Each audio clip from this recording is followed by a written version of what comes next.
பார்க்கடலை கடைந்தார்கள். வாசுகியானது உடல் வருத்தம் தாழாமல் பதைத்து நாத்துடித்து அடுத்த நாள் ஏகாதசி திதியன்று தனது 1000 வாய்களால் தனது விஷத்தை சிந்தியது. அந்த விஷம் ஆழகால விஷமாக மாறி உலகை அழிப்பது போல் பரவியது. உலகமே இருளடையும்படி இருந்தது. விஷ்ணுவும் அவ்விஷத்தில் எதிரே செல்ல முற்படும் போது அவ்விஷம் அவருடைய மேனியையும் கரிநிறமாக்கியது. அவரும் எதிர் நிற்க அஞ்சினார். அதன் பிறகு எல்லோரும் திருக்கைலாயம் சென்று நந்தி தேவரின் அனுமதி பெற்று பகவான் சிவபெருமானிடம் தஞ்சம் புகுந்தனர். மகாதேவா, உங்களுடைய கட்டளை இல்லாமல் பார்க்கடலை கடைய முற்பட்டோம். அமிர்தத்தை பெற எண்ணி விஷத்தை பெற்று நிற்கிறோம்.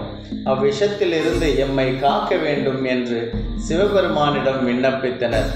சர்வேஸ்வரனான சிவபெருமான் அந்த ஆழகால விஷத்தை எடுத்து தன் திருக்கரத்தில் வைத்து கொண்டு, ஓ தேவர்களே, இதை யாம் உண்ணவா அல்லது விட்டுவிடவா என்று வினவினார்.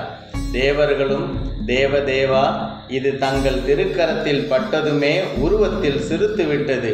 இதை வெளியே விட்டால் உலகம் அழியும்.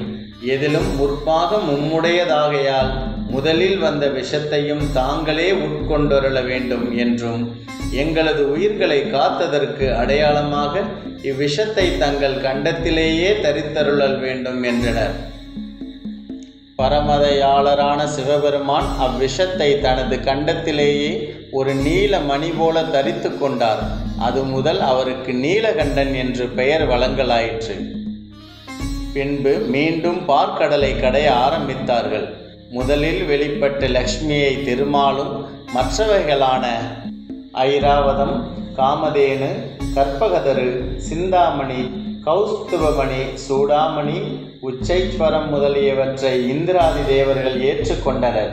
ஏகாதசி இரவு முடிந்து மறுநாள் துவாதசி அன்று பார்க்கடலில் இருந்து அமிர்தம் தோன்றியது. அதை மகாவிஷ்ணுவின் தந்திரத்தால் தேவர்கள் மட்டும் பகிர்ந்து உண்டனர். லைக் பண்ணுங்க, சப்ஸ்கிரைப் பண்ணுங்க, சப்போர்ட் பண்ணுங்க.